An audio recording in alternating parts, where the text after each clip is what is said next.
and try it with our calculator. So for this first problem, we've got an entire list of data that you would need to enter. So the first thing you'd do is you'd go to your stat key. You'd go to your stat key, go to edit, which is where you should be if you just press the stat key, and you'd put all your data in list 1. That's what you're going to do first. So you put this whole list in your list 1.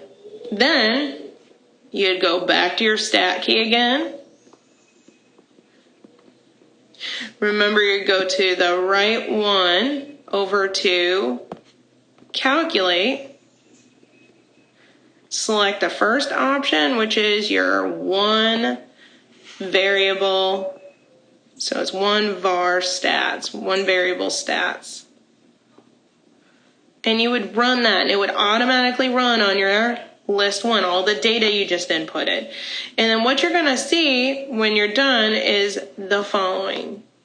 Is your calculator, once you press enter again, will display something that looks like this. And if we read our problem, let's see what they wanted. They first of all wanted the range. Well, that you can do by hand. Remember, the range is just your max minus your min. That's how you can find your range. Well, if you look at your data set, your highest value is a 9.3 and your lowest value is a 6.5. So your range would be the 9.3 minus the 6.5 and figuring out what that value is. So this means that if you subtract the 9.3 and the 6.5, we get a 2.8. Now don't forget this is a word problem, so we have to give our units for what we're talking about. And, well, we have that the 9.3 and 6.5 were units that were in tons. So our 2.8 range is also going to be in tons. Now, if we also look at our calculator output from inputting all of our data, the question is, which one do we want? We've got 2 standard deviations, the S and the sigma. Notice, this is just a sample. Because it's a sample, we want to use the SX, so it's our sample standard deviation.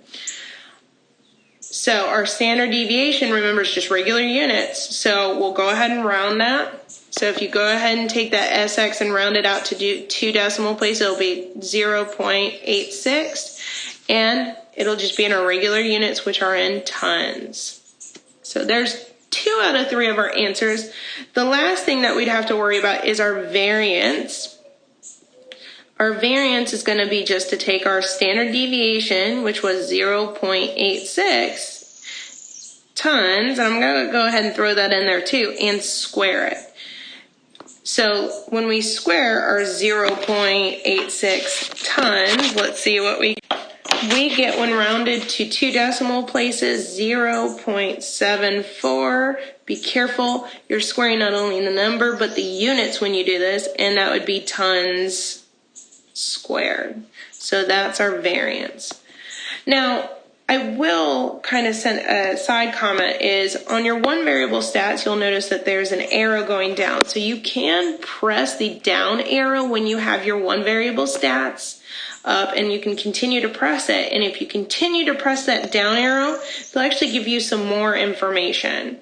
Again, only about half of it will be meaningful, but what you'll see is that they give you something called a min and a max. That's your minimum data value and your maximum that we use for the range. So if you're one of those people that has trouble figuring it out just by looking at the data set, what's the biggest or what's the smallest, or you just want to double check yourself, the one variable stats will do that for you. You just have to arrow down the min and the max. So you take the max minus the min and you got your 2.8 tons.